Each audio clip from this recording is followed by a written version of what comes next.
Hello students and welcome back to BankExamsToday.com. My name is Ramandeep Singh and today we are going to discuss the National Pension Scheme, the NPS.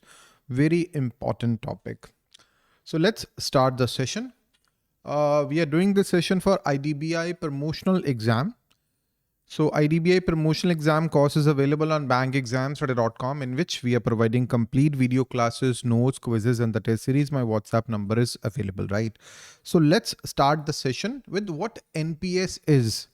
So NPS is a voluntary long-term retirement savings scheme regulated by PFRDA. Please remember, it is regulated by PFRDA. That is the most important point here. And it is a voluntary long-term retirement savings scheme.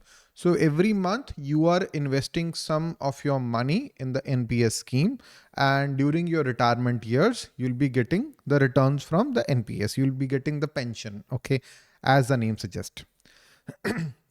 So you invest during your working years and your corpus grows.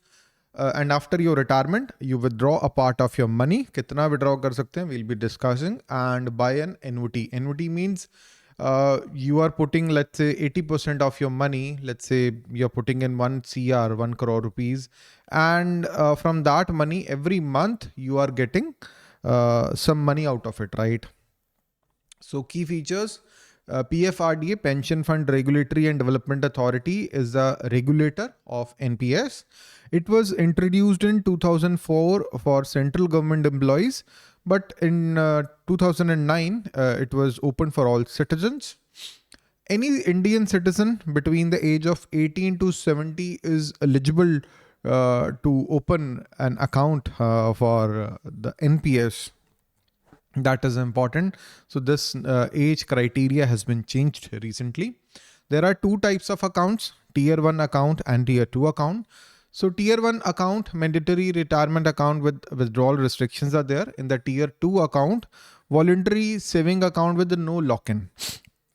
So in this session, we'll be discussing tier 1 only, right? It's a mandatory retirement account. So whatever the money that you are investing in your NPS account, so you'll be getting mandatory retirement pension you are going to get, right? So there are withdrawal restriction to bring discipline in you. Aapko pension milegi hi milegi, right? So tier 2 is kind of a mutual fund kind of a thing, right? Voluntary saving account hai. There is no lock-in in that particular account. Okay. So there is a PRAN. You invest your money with the AMCs. So there are AMCs like Kotak, ICICI. You open one PRAN account, just like a PAN number. The permanent retirement account number is there, right? So you can switch between one AMC to another. So just like mutual funds, you invest your money with your AMC, but you can port your investment to the another provider. So it is portable across jobs, states, and fund managers. Investment choices. So the subscribers, they can allocate contribution among four main asset classes. There is equity. Your money is invested in stock market, right? That is equity. Listed stocks, risk is high. Expected return is also high. Corporate bonds. So in the corporate debt instruments, for example, the Reliance Industries, they have any CD, then obviously you can invest your money there. Return is higher than fixed deposit, but the risk is also higher, right? Government security, the treasury bills, you can invest your money there. Return is lower and the risk is also very low. Alternative investment fund, there are newer options like REIT and Invites. Risk is high, but the return is also high, right? So these are the four options. You can make choices. So there are two kinds of approaches: active choice and the passive one. In the active choices, the subscribers, they decide in which particular asset class they want to invest their money. In the past, there was a limit on how much money that a subscriber can invest in equity. There was a limit of 75%. There used to be a limit of 75% of the money can be invested in equity, right? But now that limit has been removed. Up to 100% of your money can be invested in equity. No such limit is there. Auto choice or passive style of investing is also there. Allocation changes according to your age. So according to your age, allocation towards all asset classes is changed. Three risk profiles are there: aggressive, moderate, and conservative. You can make a choice: aggressive, risk, moderate, or conservative. Equity share reduces gradually as you age, right? As the age increases, the equity share, your investment in equity share is reduced. So the contribution rules in the tier one, minimum contribution is rupees 500 per contribution. And in 1 year, at least 1000 rupees should be invested in the NPS, right? No maximum limit in tier one.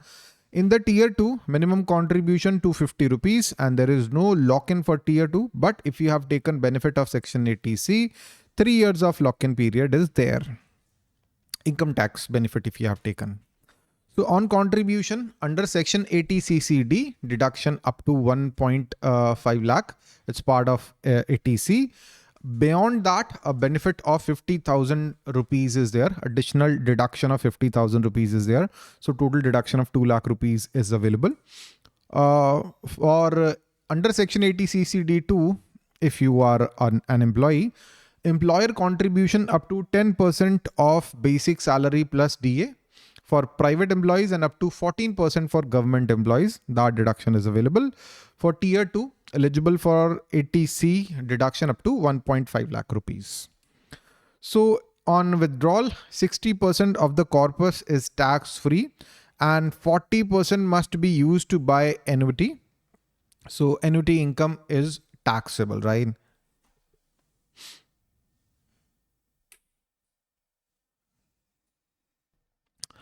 So if the corpus is up to 5 lakh rupee, you can withdraw it, the entire amount fully tax free.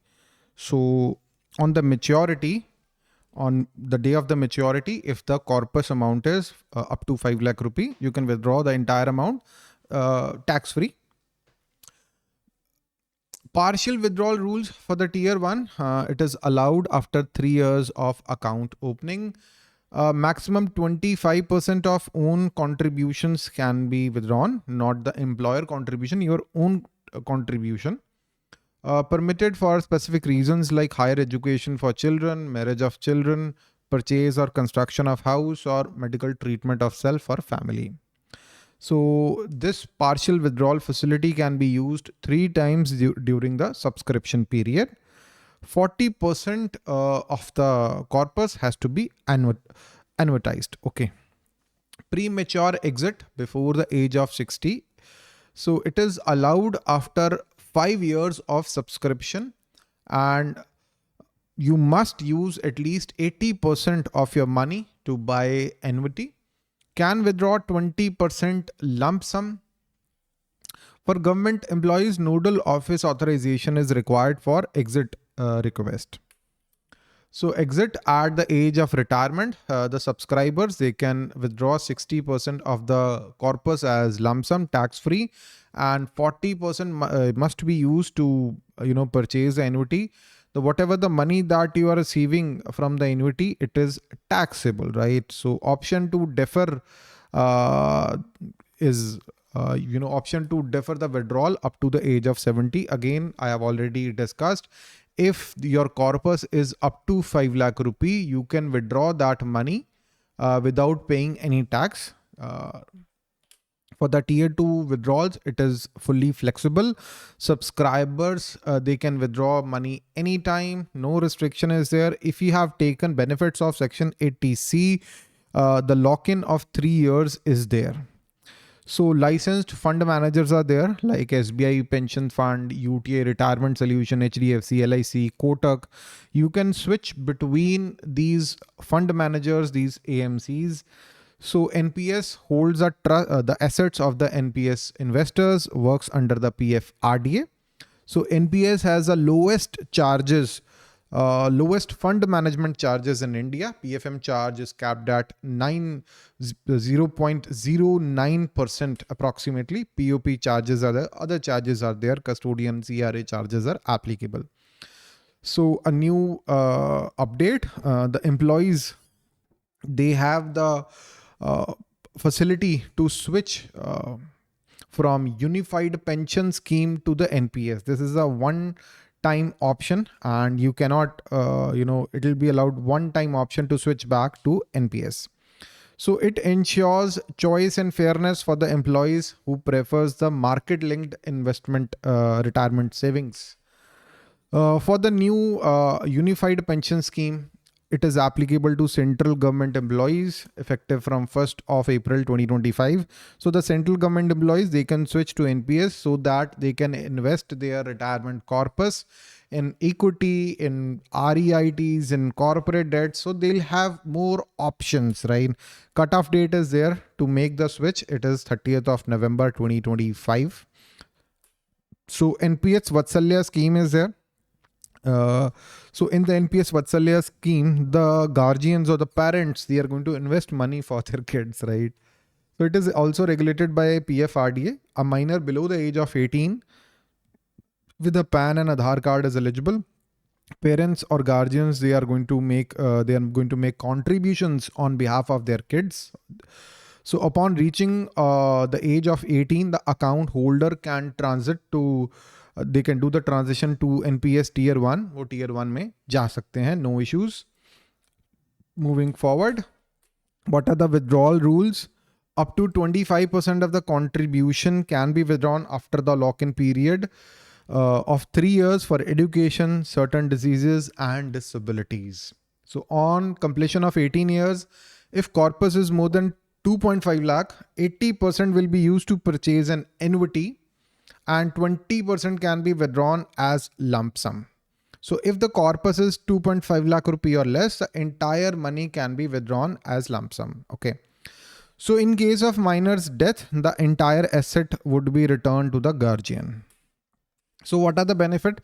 You start early on, there is a lot of flexibility, you get tax benefits.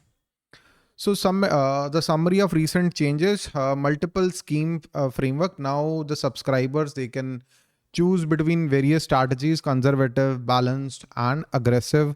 100% equity option. In the past 75% का cap था, but now the cap is 100%.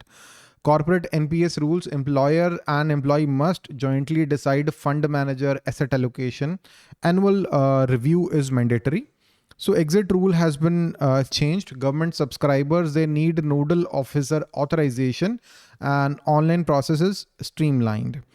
So platform और जो gig platform worker हैं उनके लिए launch of NPS e-shramik योजना is there. Gratuity clarification. The government clarified gratuity eligibility for NPS subscribers. So resignation usually forfeits gratuity unless a technical resignation. So that's all for today, students. IDBI Promotional Exam Course is available on BankExamsToday.com. In the next few days, we'll be sharing even more useful lectures on Bank Exams Today's YouTube channel. So in the full course, there are video classes, notes, quizzes, and the test series. In the next few days, we'll be sharing the power capsule. At least 1000 most important questions हम आपके साथ share करने वाले हैं. There will be questions from priority sector lending, IRAC norms, RBI circulars, important laws, and everything. वो सारा available होगा in the power capsule, and that would be part of the course. Link to join the course is available in the description. All these students, they took our courses in the past and they cracked their respective exams. And we are really, really happy for them. You can be one of them in the future. And yes, you will be one of them in the future. And that's, I guess, all for today, students. Thank you and have a very nice day. Bye-bye.